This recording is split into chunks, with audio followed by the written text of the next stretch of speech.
You're listening to the Journey to Launch podcast, a real talk roundtable discussion about what financial independence means for people of color and how we can reach it. T-minus 10 seconds. Welcome to the Journey to Launch podcast with your host, Jamila Souffrant. As a money expert who walks her talk, she helps brave journeyers like you get out of debt, save, invest, and build real wealth. Join her on the journey to launch to financial freedom in 5, 4, 3, 2, 1.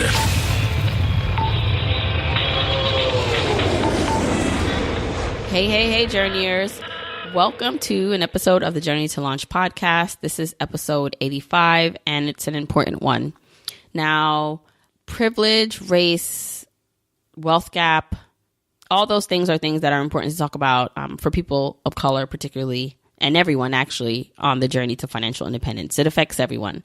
And as a person of color myself, as a Black woman, I am not blind to the fact. I mean, I can't be blind to the fact of what those things, what my race and even gender, like how that impacts my journey to financial freedom and independence.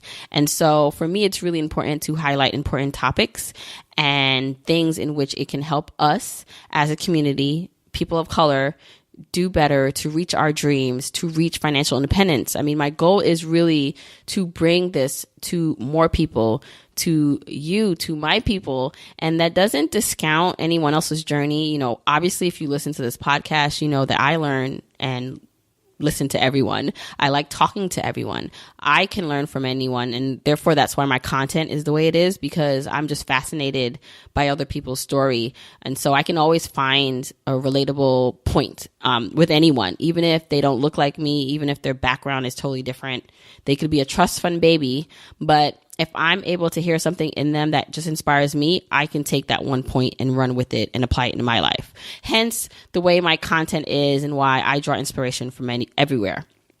But that does not negate or take away from the fact that for people of color, for Black people, especially in America, the wealth gap is real. Systematic oppression is real. And I'm going to be doing hopefully another episode on this to talk more about it. But in this particular episode, I wanted to bring on a few other people in the financial independent space, in the personal finance space, people of color, and have a just open dialogue on what it means to be a Black and brown person on this journey. What are the unique situations that we face? What are the things that we should consider? And so we were able to do that. I'm excited. So I have on the podcast today Naseema from Financially Intentional, Carmen Perez from Make Real Sense, Timika from the House of FI podcast, and Kiersten and Julien from Rich and Regular.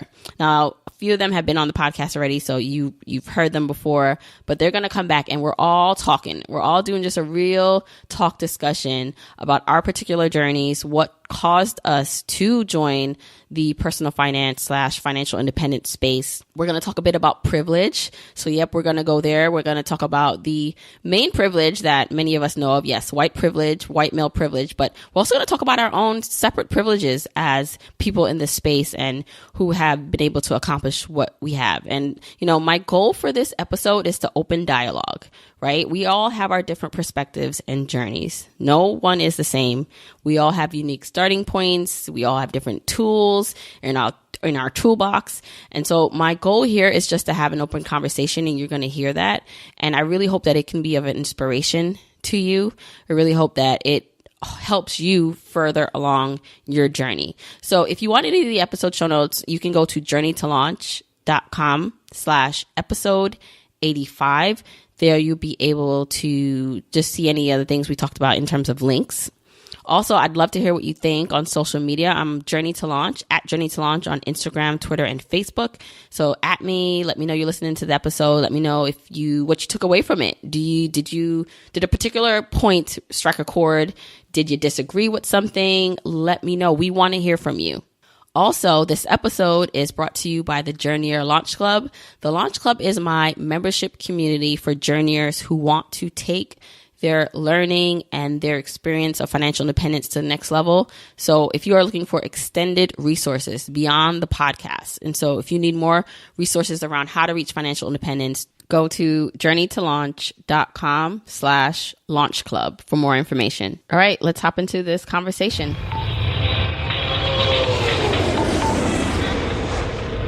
Okay, so this conversation, Journeyers, is an important one to have. It's an important discussion, and I'm excited to be able to bring it to you, to bring you this roundtable discussion. So let me introduce everyone so you know who is talking. First up, we have Naseema from Financially Intentional. Naseema was on episode 16 of the podcast, and at the time that we spoke to Naseema, she had paid off $300,000 of debt. Now she's up to $1 million paid off of debt. Amazing. Next up, we have Carmen Perez from Make Real Sense. Carmen has not been on the podcast as a solo guest yet, but we're going to probably change that in the future. So welcome, Carmen.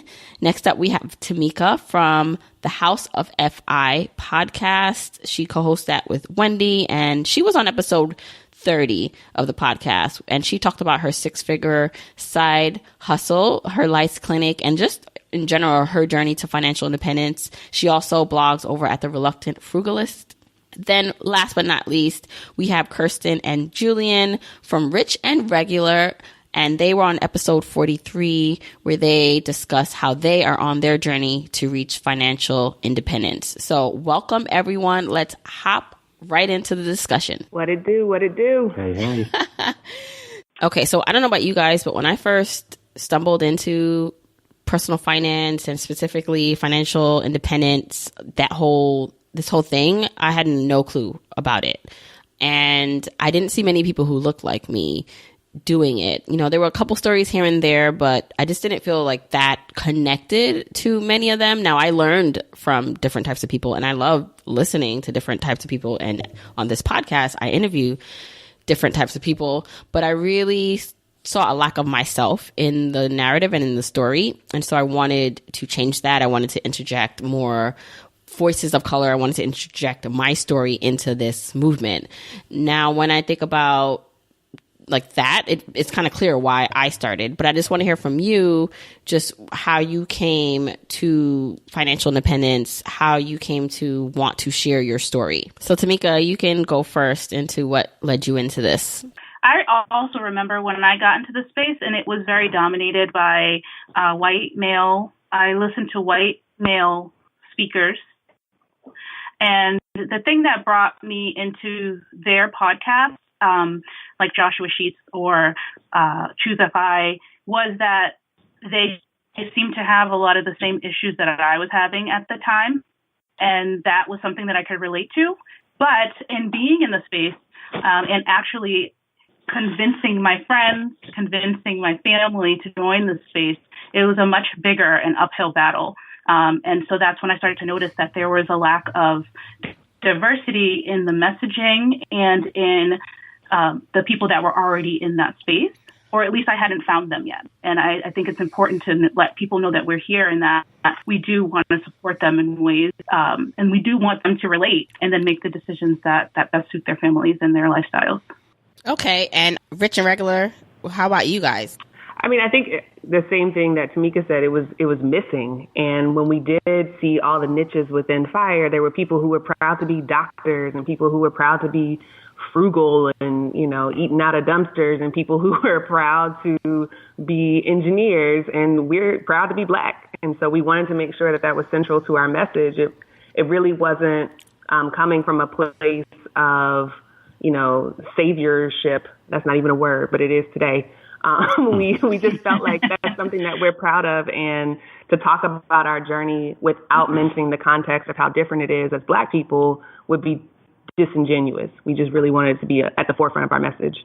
I'm going to jump in because I actually have a little bit of a different perspective. Mine was actually from like, I was just really more annoyed than anything because, and then not even like at other media, I was actually annoyed at Black media because when even if you just Google rich or successful, like there's a very particular look, and we are actually quite deliberate to not convey that, right? And so everyone kind of looks and feels the same, and they're all buttoned up and dressed up, and that's great because that is representative of a particular group of people. However, there are tons of people who don't look like that, who don't dress like that, who don't talk, who aren't college educated, that I felt are a bit turned off by that sort of message, right? And so we know that those images are really powerful. And while we may not represent all of those things, we just represent who we are.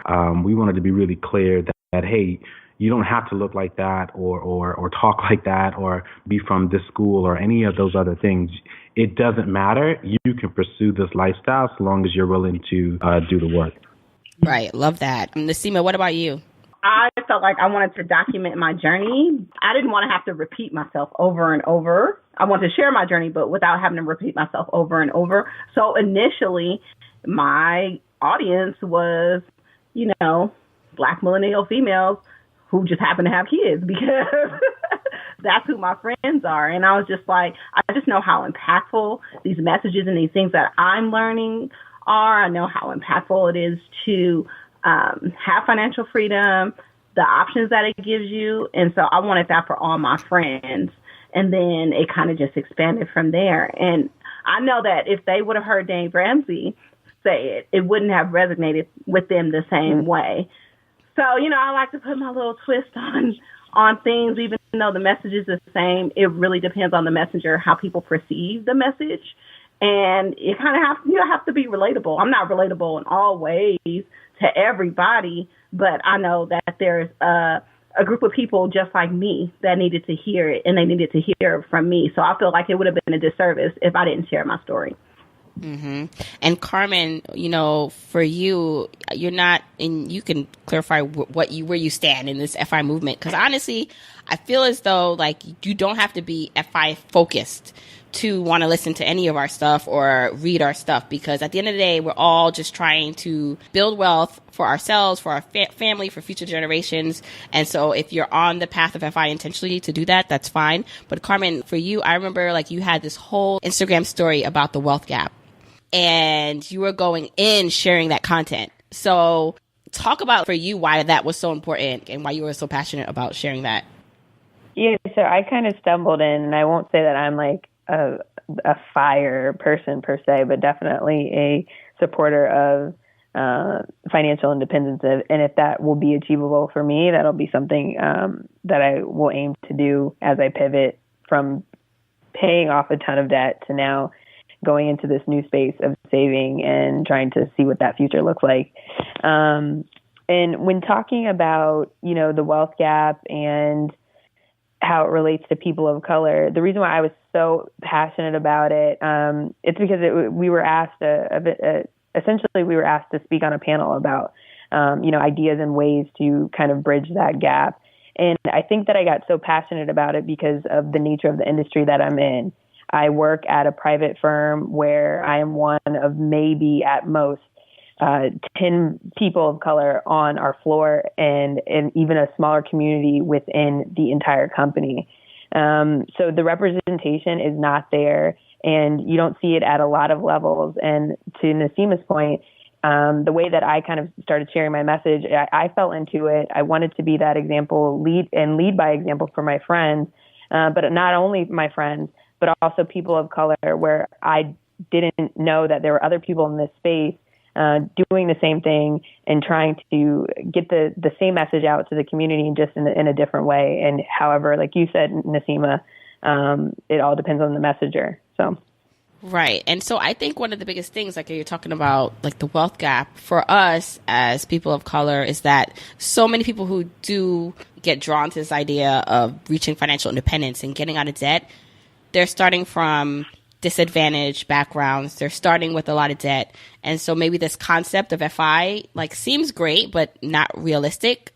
So like, what do you say to that? Like, let's talk about that. Let's talk about the facts that due to systematic racism, due to things that are still happening today, things that were actually put in place, like laws that were put in place that kept us back, and how it still affects us today, how that actually not a level playing field. So how can we address that, but then also translate it to, but let's not make that hold us back. Like we still need to like move forward. So, that kind of like, we know that's what's happening, but how do we now empower ourselves to do better and teach our people to do better.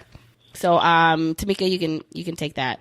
There's a lot that has to do with the psychological side of reaching financial independence, or even cleaning up and making responsible choices when it comes to money. And it goes so much deeper than just, I come from generations of stability, and therefore now that I've had this experience growing up, I can be completely frugal and eat out of whatever or get stuff from the alley. That's somebody's experience. But for a lot of us today, and I did write about this is our first generation making the kind of money that we're making. And we grew up feeling that we needed to appear a certain way and do twice as much or 3 times as much and always be perfect. So to now reach a point where we have the financial ability to continue down that path, the path that we feel like got us to this point, for somebody to say that, you then have to change your mindset and begin to build wealth for others and for your future generations and for yourself, it's just a very difficult thing. And I feel like it's very specific to either being somebody who comes from a lower class that makes it to a higher class, and that there is a link with those numbers and proportions to being a minority, because we tend to come from that lower class, middle class, lower class, and now we're reaching these new levels of income. And knowing what to do with it, I feel like that's part of my goal, is to change the mindset. And whoever listens.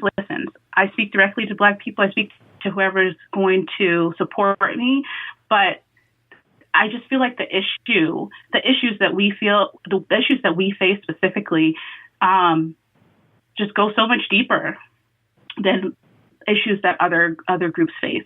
Like, I wrote an article called, I can't remember what it was called. Something about when you finally get that money, like, now you want me to not spend it? Like, what is that even? What are you talking about?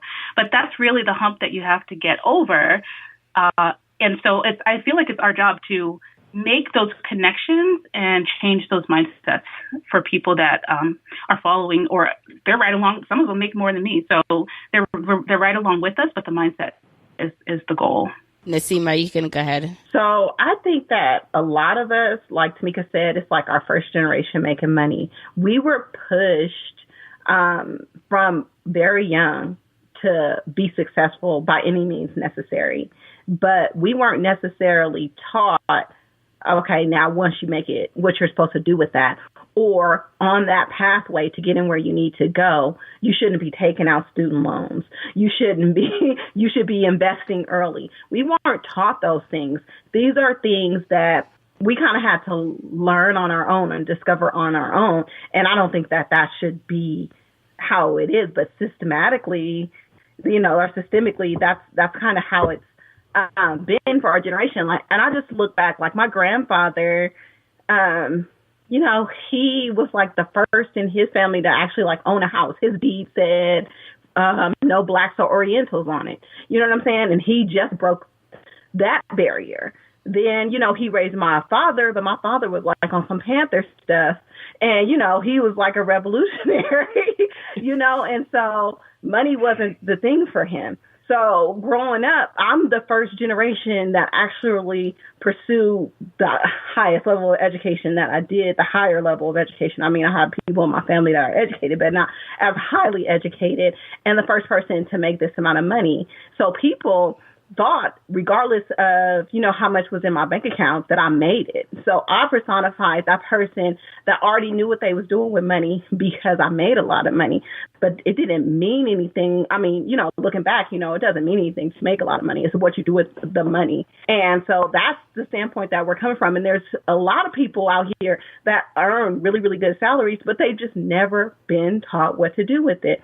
And I feel like there's a huge void there, and I hope and I know that we're filling that void. So, love that. Well, what are your thoughts on this, Julien and Kiersten? Yeah, I'll just piggyback on the brilliance of Timika and Naseema. I think there's a lot of things at play here. One, we definitely have some psychology issues that we were taught conformity as a means of survival. And so when you ask someone to blatantly go against the grain and forget everything you heard, there's a fight or flight reaction that is very real. And that comes with, don't spend your money. The other thing is that historically, I think I read this on Twitter, so whoever brilliantly said this on Twitter, but literacy has always been a path to freedom for Black people. Whether it's financial literacy or actual literacy, we have always had to overcome someone telling us that we can't, and that is the way to freedom. And I think the wave that we're in right now is our money. Our money is going to be our path to break some of these systemic issues because it opts you out of the system that oppresses you. And that's the goal. And sorry, I didn't mean to cut you off, Julie. But I will also say we also come from a history of wealth. The first Black millionaire in America and the first woman millionaire was Black. It was Madam C.J. Walker. And so we blazed paths before, and we can do it again. Like, I think Black women especially have a right to be rich. It is a divine right, and we should own that. And I think it starts with saving our money and not necessarily spending it on, material things. Yeah, I mean, y'all have covered a lot of those bases. I would just say education is really, really important, and that might seem like a basic thing, but what I mean by that is not necessarily going to school or going to college, because unfortunately these things aren't taught in college. So you really need to immerse yourself in communities and whether it's blogs or, having more and more conversations like this and undertake a self-education, curriculum, for lack of a better word, to do that. Even after you have graduated from college, you need to commit to doing that because there are so many stories that are untold. And she's not here, but I want to say, as a young lady by the name of Angel Rich, that I think is doing incredible things in helping to lay the foundation for that. She wrote a book that talks about this sort of thing. I want to say it's the history of Black wealth. There's another book that came out called Black Fortunes, if I'm not mistaken. There it is, History of the Black Dollar. That book is phenomenal. There's another one I want to say that's out there, but there are tons of them, that are out there. We need to start adding that to the curriculum, right? If you ask in general, right? I'm not polling anyone, but if you just ask people to name some Black authors, they will probably start naming a lot of the classics, but they don't really name a lot of these authors that are, researchers or economists or business people that have a long and rich history of understanding how the Black dollar has grown and in some cases been terrorized. And so that's where we come into play. Where we need to start talking about those things. In fact, we all need to start writing those things. Everybody that's on this conversation, in my opinion, is equipped to write their own book from their own perspective and to start helping to share this information. So all that to say, education, let's widen the definition of that and stop talking about education from a standpoint of a traditional college education and start talking about everyday education, learning, consuming content that enriches our mind in a way that makes us more productive and wealthy. Right. Oh my gosh. So you guys are killing it with just the points here. I mean, from especially the view of that fact that we don't come too far from poverty ourselves. So, especially like for me being first generation immigrant, like I myself was born in Jamaica. My mom came here from Jamaica. So she herself and didn't have much back then. And like you're saying, so this concept for a lot of people of, wait, so you want me to like live on how much? Like I make this much, but you want me to like live on half of that? Like I'm struggling to not do that. One, I think there's a lot of inherent self-worth that needs to be done. And I think we all have it. I think sometimes just as a culture, we forget that. And so that inherent self-worth that a lot of people I think are covering up by material things. And again, it's not a bad thing to want nice things. And, whether that's a nice car, nice house, nice bag. I'm more of do what works for you and what works in your budget. Just don't complain then that you can't, quit your job. Like if that's what you want to do, you have to understand that. It's interesting because I think that is a struggle, making this appealing for a lot of people when that's all they know, like they know one way. So I think we all do our job, or we're trying to do the job of showing people you can still have fun, you can still be fly, you can still be part of the culture even by doing this. Right? Like it doesn't mean, and I love the concept of, we had to assimilate to survive, because that's true. Like, you didn't want to stick out too much. And nowadays it's kind of just like, no. Like, but you can like figure out a path that is all your own. Like, you do have the freedom to make choices, but it really does start with a lot of education, and it starts at like home, right? So I think for a lot of us who are parents, it's going to start with like teaching our kids from now, not only how to manage money, but that self-worth concept. All right. So one of the things that I see actually, it's funny. So, I'm in a bunch of Facebook groups and just online communities, and sometimes I'll see like conversations around privilege, and people get very touchy when you talk about privilege. So I want to talk about that a bit. First, I want to actually talk about our privilege, even sitting here, because there are some people who are listening to this and it's like, well, you guys are the type of Black people that actually, and brown people who make like money, right? Like, you guys earn a lot of money, and what a lot is relative. I know that. And so there might be someone listening, well, I only earn minimum wage, right? So you have a certain amount of privilege because you have income, or you had a certain amount of privilege because you went to college, or whatever that is. So what are your thoughts around privilege that we currently have? So do you see yourself as someone having privilege? And then we could talk about like the bigger sense of privilege, like outside of us. So Carmen, if you want to like just take your thoughts on that. I was trying to think about this. So I do see myself now in a position of privilege that I also wholeheartedly believe that I elevated myself to through a lot of hard work, and to everyone's point, that education piece. I think that for a lot of people, you have to know where you've come from in order to kind of know where you're going.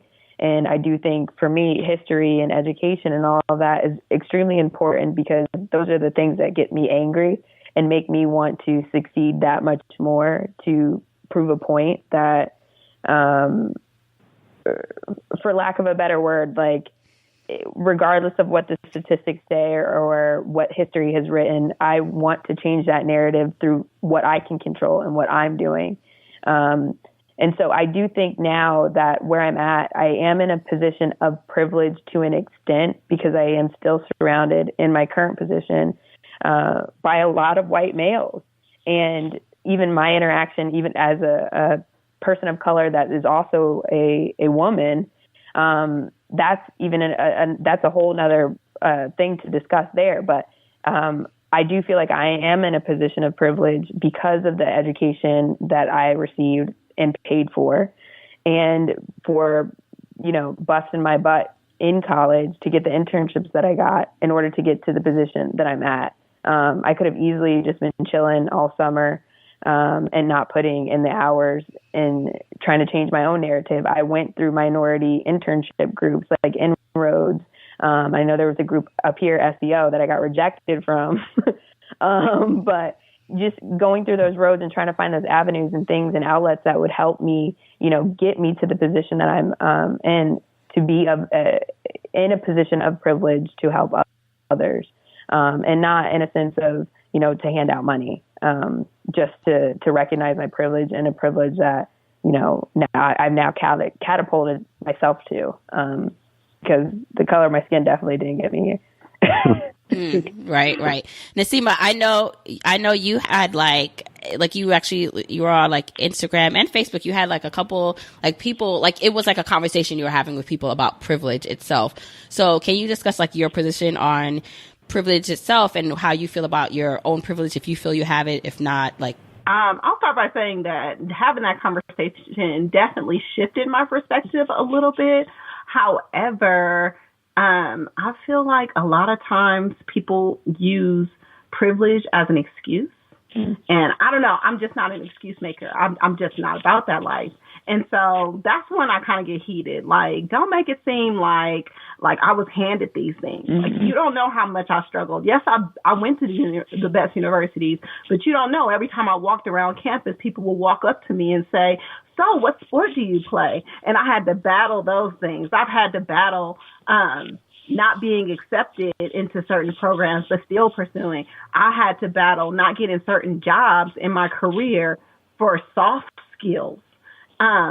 That's why I actually left administration and went into nursing. So I didn't go into nursing chasing money. I went into nursing because I wanted the autonomy away from being in a bureaucratic system that I knew was systematically holding me back.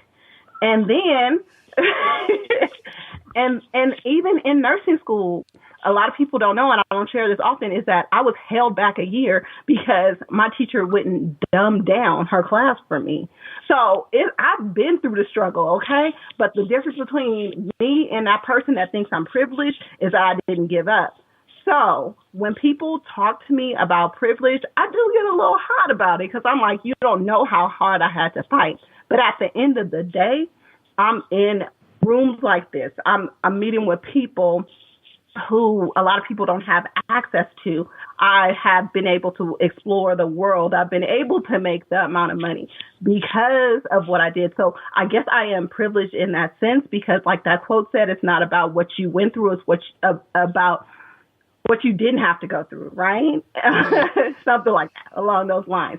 But yeah, I didn't have to go through maybe something that the next person had to go through, but I have been through a lot. But the difference between me and the next person is that I use failure as a launching pad. I don't use it to hold me back. And so I am where I am, not because of all the successes I've had, but because of all the failures that I've had. So when somebody brings up privilege to me, I do get a little hot and heavy because I feel like they try to downplay what I've been through. So it's not, and I feel like I genuinely get upset because I know the power that financial freedom has given me, and I want everybody else to have that. And so when I see people like me make an excuse like that, it genuinely hurts me because they don't want more for themselves. So yeah, I get passionate about it. And I'm not one to hold back. I speak on it. I speak what's on my mind. And I'm not trying to be mean, and I'm not trying to downplay anybody, but I want you to want for you what I want for you. You have to want it for yourself. And when you don't want it for yourself, it hurts me. And so, yeah, that's why I get hot. And I think you brought up a good point. I think a lot of it is like, I think acknowledgement is like what a lot of people want. So whether that is, yes, you probably had it hard and still have it hard. But it's like your goal, like if you are a person in this space and you have successes, like, okay, but I want to show you that if I was able to do this, like you can do it too. And a lot of it is the mental work that needs to be done. It's that emotional work. A lot of it is internal. Like that's the first step, is just believing you can do it. So Timika, I'd love to hear your thoughts on this too. I remember when I talked to you on episode, I asked you, or I talked to you about privilege because I always like to look at the glass half full. And so there are certain things that are in my life that help me. And it's really because of that tendency of optimism, I call those things privileges. So I make money. My parents are still alive. My siblings are still alive. And neither one of them need to ask me for money. I've been going for years without having to give anybody any money in my family. And other people don't have that experience. My parents live close by to me. I didn't have to pay for daycare. I saved thousands of dollars from choosing to live close to them. I bought a house at the right time. It has doubled in value. And I'm curious, I explore, I read, I learn, and I'm constantly searching for what to do. Like, how do I get what's inside of me to come out in a way that is noticed and valued by others in society? And so all of those things are my privileges, but it's just important to point out that everybody in this group, I believe, and I feel like I'm getting hot. Like, I was trying to have fun with this conversation, but I feel so hot. Like, I feel like I just need to, like, I don't know. It's just, there's a lot in my mind. There's a lot in my heart. And so I don't want anyone to listen to this and feel like we're mad. We're not mad. We're just so passionate about this. But, like, disadvantages that were there along the way made it so that we had to create a semblance of privilege. It's not privilege that was given to us. It was privilege that was created, and it was created by choices. Let me stop sounding so mad. It was created by choices, and it was created by choices. It was created by action. It was created, we did this. So yes, I did it. We did it. We're doing it, and we're continuing to do it. And you guys who are listening need to do this stuff with us, because we're here. We want you to create those same privileges for yourself, not so that you can lead the lives that we're creating for ourselves, but so that you can lead the lives that make you feel like your heart is just in it, you have that energy that we have, and that you're leading that life that we're trying to create too. So you can edit that how you need to, but no, I don't think I need to edit that. That was wonderful. All right, so Rich and Regular, what about you guys? What do you think? Yeah, I mean, I think I agree with everything that was said before. I think everybody has some level of privilege. If you are listening to this podcast and we're digitally literate enough to find it and play it on your smartphone, you got headphones, and you're in America and you're on a data plan, there's a level of privilege, and you're able-bodied. There's a level of privilege associated with all of that. I think to everyone else's point, the privilege that we experience is an earned privilege and not necessarily one that comes automatically because of the color of our skin. And I think what we're really talking about is class mobilization. And within class, as you ascend to different class levels because of your income, your privilege means less and less in those stages. And so the tension that we're talking about is sitting in rooms where we know that we deserve to be there, at tables where we know that we're one of the smartest voices, at it, and still not feeling heard, still not feeling respected, still feeling tokenized, and still feeling like we are not supposed to be there. And that is, it's hard to call that a privilege. It's hard to call it a privilege to still sit at the table, even though people are looking through you and not listening to you. And so I do want to acknowledge that, yeah, I think we get a little heated because it doesn't always feel like a privilege, but obviously, there's some level of privilege, I think, associated with everyone. I think y'all have covered the bases. I think I don't want to come across as angry, because if I get hot, I don't know that I'll be able to censor myself. But I think y'all have covered the bases pretty well. Mm-hmm, mm-hmm. And glad, I forgot who brought it up. Oh, I think it was you, Timika, about not having to give your family money. So that's a big actually thing, because our circumstances, our circle, whether that's family and friends, influence us a lot. And so some people are dealing with a circle, family, just situations in which they feel like they don't have a lot of control over it.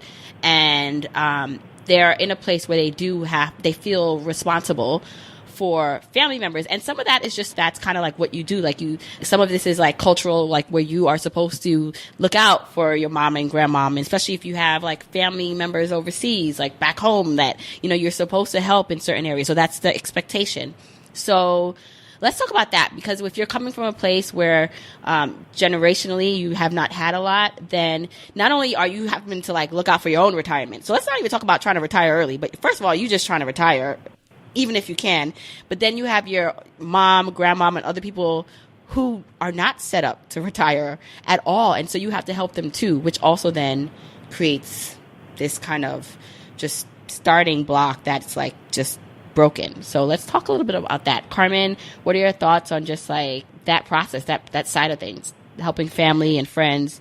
How do, and so we could talk about that, but I want to also start switching the conversation to what people can do about it. So I also want this to be, all right, what are some inspiration, actionable items now that we can tell people to go out and do and feel, so that they can really start feeling like they can reach their goals? But Carmen, you can kind of take on that family aspect of things.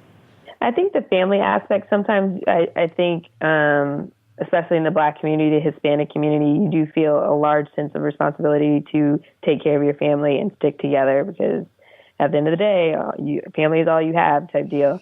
But I think understanding what behaviors are very, very toxic, and coming into that and learning that as you get older and starting to separate yourself from that and create clear-cut boundaries is something that can kind of combat the family financial fatigue that you can get when, you know, your brother's constantly calling you up for X, Y, and Z, or he's gotten into, your mom's gotten into this situation and really needs your help. I think that it's a perpetual cycle that eventually at some point just has to stop. And really, I'm the type of person, I'll just have a conversation with you. Like, if we're doing exchanges for Christmas and I don't have the money to do it, I'm going to say I'm not doing it. So don't expect anything from me. But I know a lot of people can't have that conversation or don't want to because they're timid around trying to, you know, appease everybody. And it's just not possible. And at the end of the day, I don't want to say you should look out for yourself first, but it is a form of self-care that you're creating these healthy boundaries when it comes to setting up your financial future. And if it is going to start attacking that, the basis of that foundation of you know, being on track to reach financial independence, then you really need to start having some real conversations with the people in your family. Like, you know, we were just talking about privilege. It also correlates and translates to our family as well, because you get somebody that gets on and, you know, they expect everybody's on now. We all on. Like, everybody, you won the lottery, we all won the lottery. Yeah, and it doesn't necessarily work like that, especially if we are not putting in 40 hours and 50 and 60 hours every week. You are sitting on the couch and we are going to work. Like, this is not how this functions and operates. So me personally, I'm going to have the conversation and be like, this, you know, I'm going to help you once, maybe twice, but if I see that you're not correcting your behavior in the way that I want you to because it's my money, then that's it. Anybody else want to jump in with some thoughts on that? Timika? So some action steps that I implement is, one is that I'm actively teaching my kids. I talk about it all the time, about how anything that I'm learning along the way, I am actively teaching my kids. So my daughter will randomly say, "Can we talk about money?" And she'll ask me a random question about interest or about just craziness. Like, and so I know that what I'm doing is actually working. She's just thinking about it. She's 10. That's all she needs to do. She doesn't need to know all the ins and outs, the details. She doesn't know when it's hard. She doesn't need to know any of that. She just needs to know that she can think about it, she can talk about it, and that she can ask some questions without feeling like she has to be the expert. So that's going to help her. And then the other thing is that we are literally living in an unorthodox time. So any of the mental hurdles, mental limitations that you have, you can rest assured that if you want to change your situation, you can literally do anything that you want to do. You can drive a cab. Which used to be something that you look down on, call Uber or Lyft and make some extra money. You can take 12 of your cousins and live in a house and pay off all of your debts together. I saw a story where there was a group of women who, maybe 5 sisters, who did this. You'll get featured in the news for doing this. So going down the normal roads where you're putting the debt of college, then the debt of a mortgage, then the debt of the clothes and the decorations and all of that other stuff onto just one family and one set of incomes is no longer the way that you have to do it. Think outside the box, accept it, and capitalize on it. If there are things that I could convince my family to do, we would be moving, taking all this equity, buying 3 properties like tomorrow. And I actively work on trying to get them to do that. And so I think that other people need to just explore it. Love those tips. What about you, Naseema? What are some things that, like, people listening right now, like, what they need to be thinking about or can do right now to better their financial position? I feel like, well, I did want to touch on the giving money to family thing. Yeah. I think a lot of, like, once you make it, you want everybody to kind of, well, I know personally that I felt obligated to remain in that role, like I knew what I was doing and that I did have it. So it wasn't so much of like outside pressure that was put on me to, you know, loan people money or help them out in certain situations. It was more of a thing like, okay, I guess I have made it, so this is kind of my obligation. And if I didn't give it to them, would they still think of me as somebody who has made it. And so that was something that I had put on myself before. But in going down this path of financial freedom, I understand that was just a mindset issue. And once I fixed that, then what I did was I still felt like I wanted to contribute, but I made it a line item in my budget. And if it was over that line item in my budget, you wasn't about to get no money. So, and I only give money because I'm the one that's going to want to fight you when I see you with some new clothes on and you haven't paid me back. So I already know my limitations. So I just give people gifts. So, I just make it made. So that's one actionable thing. If you feel obligated to give to your family, set it up in your budget. And if it exceeds that, you say no. And then I'll only give gifts. And that's it. I don't want you to have to pay me this back. So since I can't give it to you, I don't have it at this time. So that's one actionable thing. Love it. That customer service voice. Switch it up. It's just like Timika said, I feel like the world is your oyster. This is a epic time where we have so many resources. There are so many ways to make money. There are so many ways to expand your knowledge base. There's like literally no excuse to not get to where you want. It's not going to be immediate. It's not going to be, get rich quick. It ain't going to be overnight. But best believe, put in the effort, put in the time. Consistency is key. And you can attain whatever you want out of life. Love that. What about you, Carmen? I think my quick tips definitely just echoes everybody else's. It's just the education. The world is our oyster right now at this moment.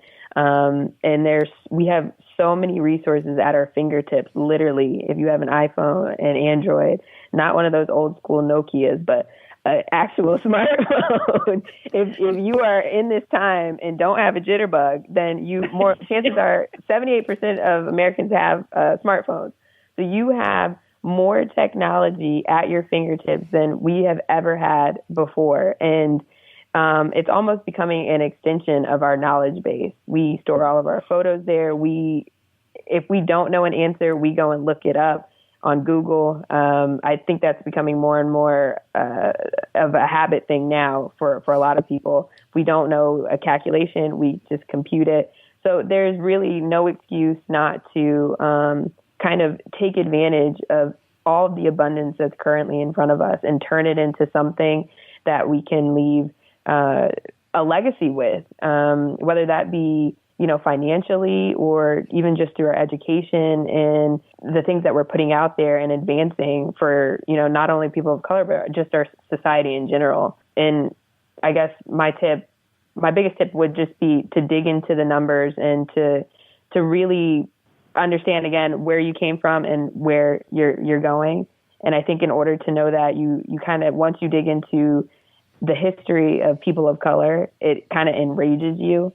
And again, that's what makes me personally, and I think a lot of other people push, like, we got to do this. We have no option. Now we are the generation that has everything at our fingertips. We are not fighting, other than, specific movements going on right now. We are not trying to fight for our right to vote. We are not trying to fight through the Reconstruction period. We're not trying to do none of that right now. So my tip is to dig into the numbers and don't use excuses as a platform to stay where you're at. Love that. Okay, Julien and Kiersten, what about you guys? What are your just thoughts on how people can elevate above like where they currently are to get to their goals? Yeah, I think, and this may be oversimplified, but I think the absolute simple thing that you can do is buy a product. And that's coming from someone who is passionate about our brand, Rich and Regular, but we don't even have a product on the shelf. But I'm confident that everybody on this call right now has some sort of product. I believe Jamila has a community that she just launched. There are training courses. I know Carmen has hers. There are tons and tons of people out here giving you their own perspectives and counsel. But what I do also believe is that because our community, in a lot of ways, is so insecure, we have our guard up and we don't trust, right? And it's like, yeah, but, why would I spend this for that person when there's somebody out there doing this other thing, right? I completely disagree with that. I do think that we need to start having more confidence in ourselves. And one of the best ways that we can invest in ourselves and have more confidence in ourselves is, as odd as that sounds, make yourself a little bit more vulnerable, be that much more comfortable spending $50, $100, or however much it is to open up a door to a community or a resource or some sort of product that somebody on this call or who else is listening has. I know from personal experience and, growing up in Brooklyn, there's a hustle mentality, and you always feel like there's somebody out there trying to get you, and you don't trust anybody for any reason. You'd rather do it by yourself or figure out some other way. And even once you get over that hump, then the next level becomes, all right, well, I'm going to wait. You have to get over that hump. And it's personal. It's your own hump, however tall it is. You have to get over that hump, and you have to be willing to spend however much it is to invest in yourself. And I think one of the best ways that you can do it is to invest in other people who are invested in you and your community, like the people that are on this call right now. My bad for not knowing everybody's product, but but it's real, right? Like that's something, and we're getting ready to. Let's just be transparent, but that it's so real, right? And I've done it myself. Yeah. You see something out there, and you wait and you wait and you wait. And before you know it, 3 months have passed, and, that's 3 months of time that you will never get back, for what, $50? And, for some people, $50 is a lot of money. For others, it's pennies. But it's odd to me that we're so reluctant to invest in ourselves. And so you have an opportunity, to Carmen's point, actually to everybody's point, this is such a unique time period. And we know this, those that are on this call, we know how critical this time is. I don't know that there's ever been a better time for Black people or people of color to build wealth. And so one of the best ways you can do it is to just buy the cheat code, get all the tools, however you like it, and get it the way that it was designed by somebody who has you in mind. I love that. And you know what? I actually like that you brought up this whole this trust factor, because part of it is if, there's something that you do want to purchase that's not, it's like an investment in yourself. It's almost like this concept of, wait, no, you're not even spending money and buying, a stock, right? Or an investment. You're actually investing educationally in yourself, intellectually, that. I think is a hurdle for a lot of people, because it's hard. And that is that trust factor, because again, a lot of us have grown up in distrustful and have been let down a lot, whether that's through our parents, single, not having father issues, a lot of things. We have a lot of deep rooted issues. And, so I actually love that you brought that up, because I think a lot of people listening, I know for me, as you were saying that, I'm I even noticed that in myself. And my fears about trusting other people and seeing people for who they are. I'm just wait, you are bringing up some old stuff. It can really affect your life and finances too. So it's good to make that connection if you see it in yourself. I think, also, people need to know that communities like this, like all of us, exist. People don't even know that it exists. And so, we always say, surround yourself with people who you aspire to. You're the average of the 5 people that you surround yourself with. Get in the same communities, in the same rooms that we exist in, and you'll see what's possible. Also, Julien, I would really like that you brought up investing in yourself, because I was there too. We look at the price tag and we're just should we really do this? And now in a rabbit hole, down a rabbit hole, because I see the value that it brings by investing in education, by investing in products, by getting that cheat code.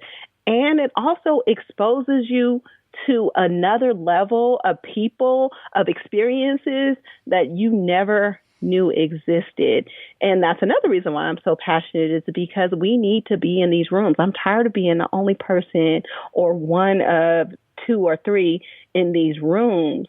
We need to create our own rooms, or we really need to make sure that we're represented in these communities, in these masterminds that are about not just wealth building, but about just living a better life, like living your best life in general, in every aspect. If it's financially, if it's mentally, if it's physically, we need to make sure that we're all in these rooms. And so, that is super important to invest in yourself, because that's where it takes you.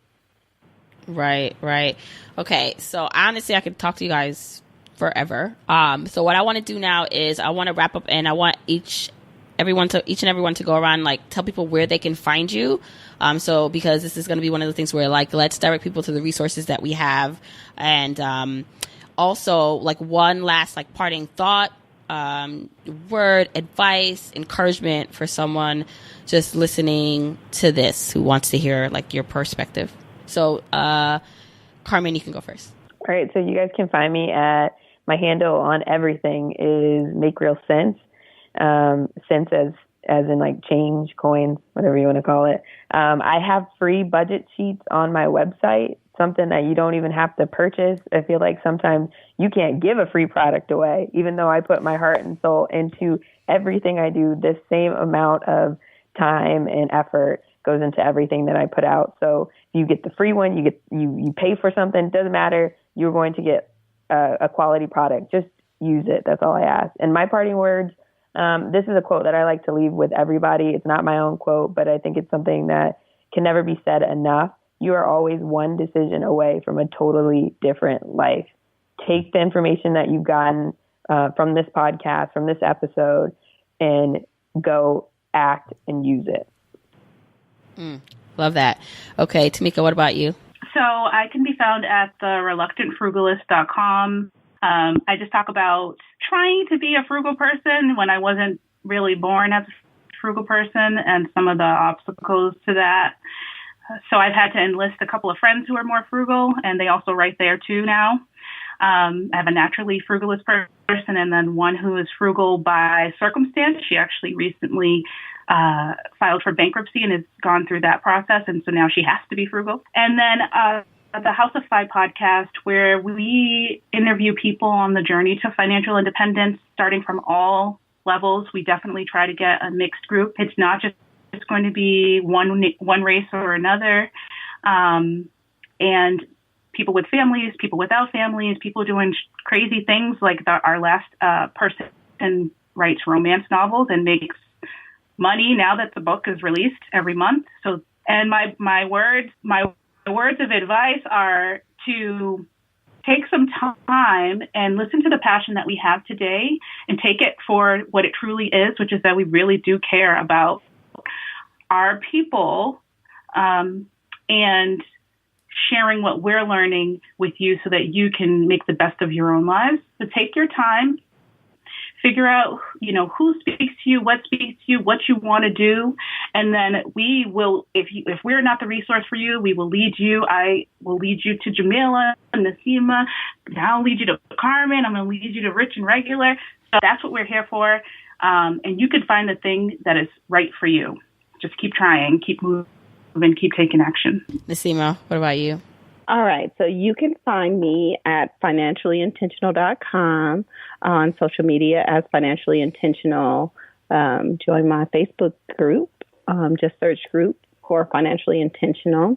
My parting word is that I feel just like Timika said, like, we are passionate and we share our stories because we want to help you.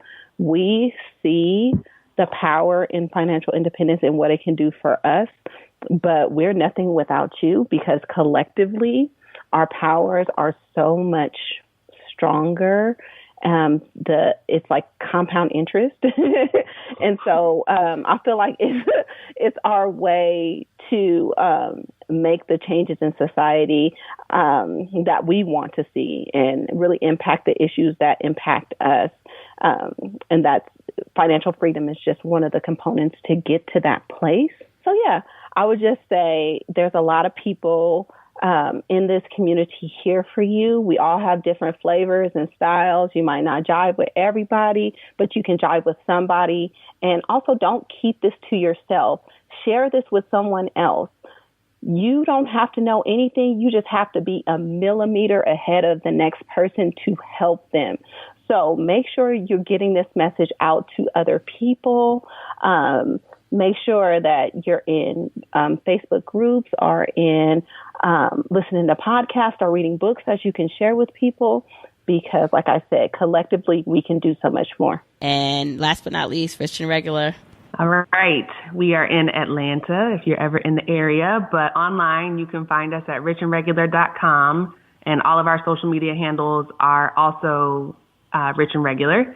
And like Carmen, we also have a free product on our website. It's a 40-page ebook that walks through why you may feel like you're going nowhere fast, and just kind of talks through the realities of building wealth in today's culture. So if you're there, grab that.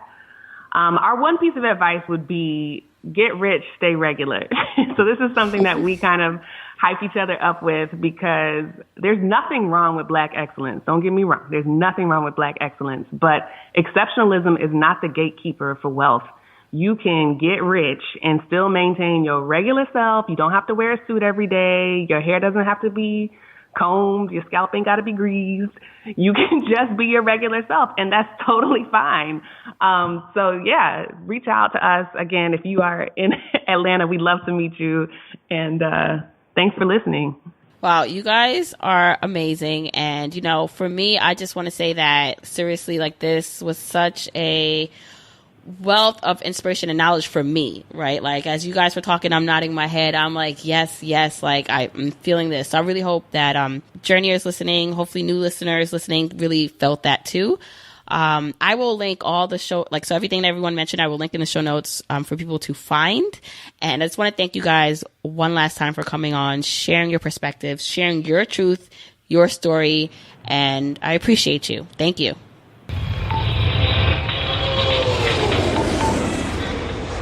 Okay, I really hope you enjoyed that conversation.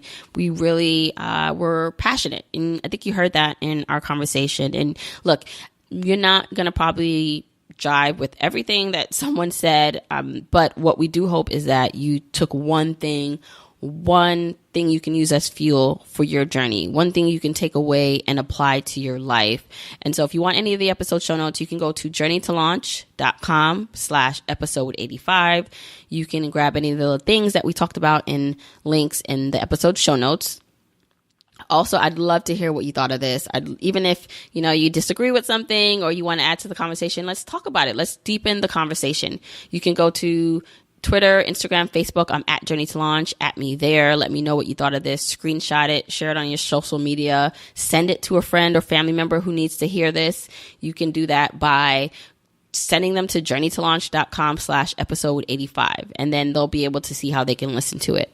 Also want to just address the fact that I'm very much well aware that it's Black History Month. So this is February. And if you're listening to this in real time, then yes, this came out in February. This comes out in February. And I'm always torn between content for Black History Month. It's not that I'm torn. I just believe that Black History Month should be every month. So I understand why there's a space for it. It's needed because for so long we have been disregarded in this country. So yes, it's great that there's a month celebrating us, but this conversation needs to happen well beyond Black History Month.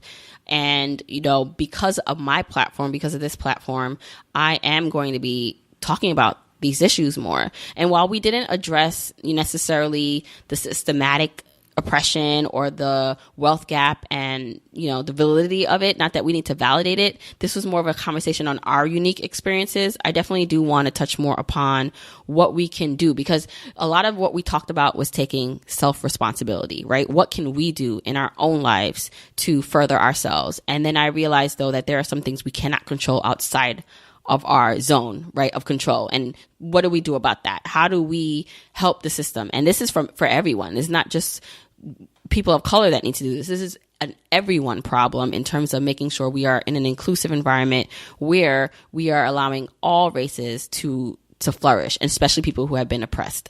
Okay, so I really hope you enjoyed that conversation. As I mentioned earlier, if you're interested in looking more into the Launch Club, that's our membership community where we can support one another on this journey to financial freedom and independence. Come join us. There are classes, courses, resources, community, everything and above to help you on your journey. Go to journeytolaunch.com/launch club. And until next week, Keep on journeying, journeyers.